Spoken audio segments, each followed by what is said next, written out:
കൊല്ലം കരുനാഗപ്പള്ളിയിൽ ഗുണ്ടാ നേതാവിനെ പട്ടാപ്പകൽ നടുറോഡിൽ വെട്ടിക്കൊലപ്പെടുത്തി. ജിം സന്തോഷ് കൊലപാതക കേസിലെ മുഖ്യപ്രതി ആലുവ അതുലിനെയാണ് കാറിലെത്തിയ 4 അംഗ സംഘം കൊലപ്പെടുത്തിയത്. പ്രതികളെ ഇതുവരെയും പിടികൂടാൻ കഴിഞ്ഞിട്ടില്ല. രാഹുൽ ജി നാഥ് തയ്യാറാക്കിയ റിപ്പോർട്ടിലേക്ക്.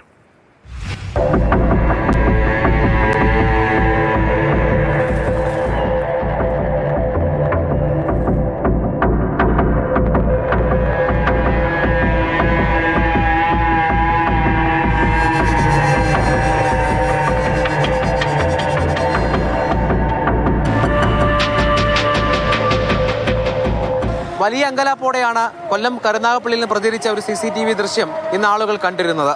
1 മിനിറ്റ് മാത്രമാണ് ആ ദൃശ്യത്തിന്റെ ദൈർഘ്യം. അതിനുള്ളിൽ അവിടെ അരങ്ങേറിയത് മൃഗീയമായ കൊലപാതകമാണ്. ഗുണ്ടകൾ തമ്മിലുള്ള കുടിപ്പകയാണ് ഈ കൊലപാതകത്തിന് കാരണം. അതിലേറ്റവും വിചിത്രമായി തോന്നിയത് ഈ കൊലപാതകത്തെ തിരഞ്ഞെടുത്ത സ്ഥലമാണ്, ഒപ്പം കൊലപാതകം നടത്തിയ രീതി. വലിയ തിരക്കുള്ള ദേശീയപാതയിലാണ് ഈ കൊലപാതകം നടക്കുന്നത്.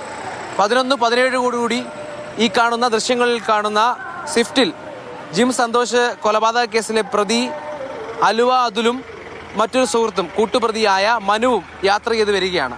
അവർ കരുനാഗപ്പള്ളി പോലീസ് സ്റ്റേഷനിൽ പോയി ജാമ്യത്തിലിറങ്ങി ഒപ്പിട്ട ശേഷമാണ് മടങ്ങി വരുന്നത്. പിന്നാലെ ഹരിയാന രജിസ്ട്രേഷനിലെത്തിയ ഇന്നോവ കാർ എത്തി ഈ വാഹനത്തിന്റെ പിന്നിൽ ശക്തിയായി ഇടിക്കുന്നു. അങ്ങനെയാണ് ഇവിടെ ഉണ്ടായിരുന്ന ഈ സിമന്റ് ബീമും തകർത്ത്, ഈ സിമന്റ് ബാരിക്കേഡ് തകർത്ത് ഈ വാഹനം അപ്പുറത്തേക്ക് പോകുന്നത്.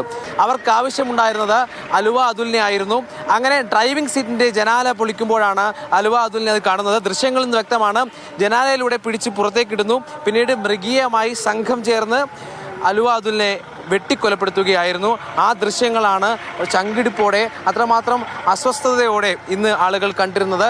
ഇതിൽ ഏറ്റവും പ്രധാനമായി ആളുകൾ ഉന്നയിക്കുന്ന വിഷയം ക്രമസമാധാന പാലനം ഏത് വഴിക്കാണ് പോകുന്നത് എന്നുള്ളത് തന്നെയാണ്. കാരണം ഇത്രയും തിരക്കേറിയ വഴിയിൽ കൊലപാതകം ചെയ്യാനുള്ള ഒരു ആത്മവിശ്വാസം പ്രതികൾക്കുണ്ടാകുന്നു. അത് ചെയ്ത് മടങ്ങാൻ കഴിയുന്നു.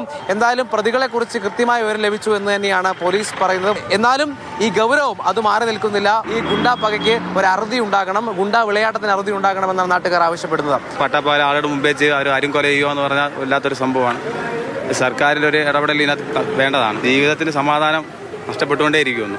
ഒരാൾ അങ്ങോട്ട് വെട്ടി പകരം ഒരാൾ ഇങ്ങോട്ട് വെട്ടി, ഇത് തുടർച്ചയായിട്ടുണ്ടോ നല്ലൊരു പ്രവണത അല്ലാതെ. ഷാനവാസ് ഫരീദിനൊപ്പം രാഹുൽ ജി നാഥ്, മാതൃഭൂമി ന്യൂസ്, കൊല്ലം.